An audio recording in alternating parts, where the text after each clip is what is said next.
Oke, aku mau bahas cara pola pikir retail di BBRI gitu ya. Kenapa aku bilang ngomong pola pikir retail itu kebanyakan kayak gini. Soalnya setelah aku cek beberapa temenku dan aku selalu inget tanggal-tanggalnya itu ya di sekitar-sekitar ini sama yang aku kasih panah. Itu mereka selalu kayak apa ya? Ya itu, kalau naik itu bener, merasa bener invest di BBRI gitu ya. Terus kalau ada spek dikit merasa kayak wah hold keras bosku gitu ya. Terus turun lagi ada spek lagi kan gue bilang apa itu bottomnya padahal average-nya aja masih di 5.500-an gitu. Ya kan? Turun lagi selalu ada aja alasan tambahan. Di saat orang lain bilang fundamental is dead, disitulah saya serok. Pertanyaannya cuma satu, cashmu berapa banyak gitu loh. Kayak gitu. Kalau kamu yakin invest di BBRI, ya aku yakin kalian pasti all in di sini. Kayak gitu. Ya. Kenapa aku bilang invest di bursa Indonesia ini agak mengkhawatirkan? Ya enggak semua saham itu layak diinvest dan benar-benar harus milihnya itu kayak ya kalau bisa sih di luar indeks juga sih saranku. Karena indeks gini, di luar indeks itu maksudnya gini. Kalau di luar indeks itu di luar LQ45 mostly lah.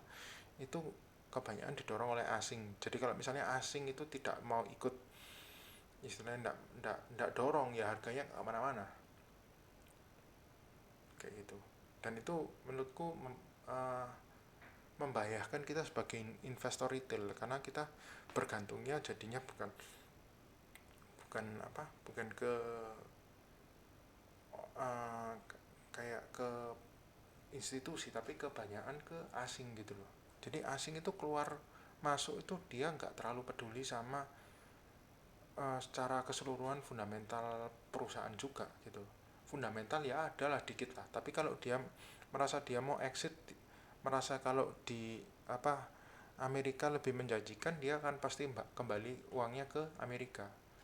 Dan kalau ditanya peran fundamentalnya di mana, ya peran fundamental itu sebenarnya untuk apa ya istilahnya untuk peace of mindnya kita. Cuman kalau kita juga harus tahu ya asing itu pengaruhnya gede. Di Big Four Banks itu pengaruhnya gede banget ya. Saking gedenya meskipun kamu retail berbondong-bondong barengan beli nggak akan dorong harga kayak gitu loh, nggak akan dorong harga. Dan masalahnya kalian lihat itu inilah apa net net sale-nya for ini terus-terusan gitu loh. Dan tidak berhentinya tuh dari kapan, dari 2 April ini terus dan terus dan terus dan terus dan terus kayak gitu ya. Dan masalahnya ini juga downtrend gitu.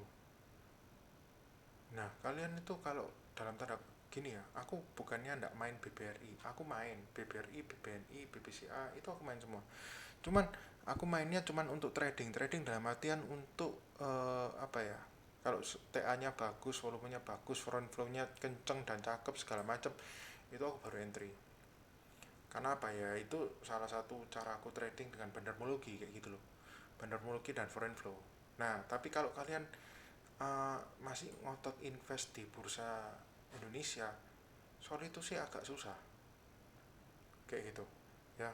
Kemarin soalnya banyak teman-temanku yang tanya kenapa kok BBRI turun. Ya aku sudah ngomong itu kalau apa ya itu Indonesia itu untuk khususnya Big Four itu pengaruh foreign flow-nya itu gede banget, udah nggak bisa dipungkiri lah itu gede banget. Dan kalau masih merem tentang nggak apa-apa foreign keluar kita masuk dan segala macam, susah gitu loh. Kalau masih dibilangin tak buka faktanya kayak gini tapi masih dibilangin gak percaya ya, ya what to say lagi gitu ya.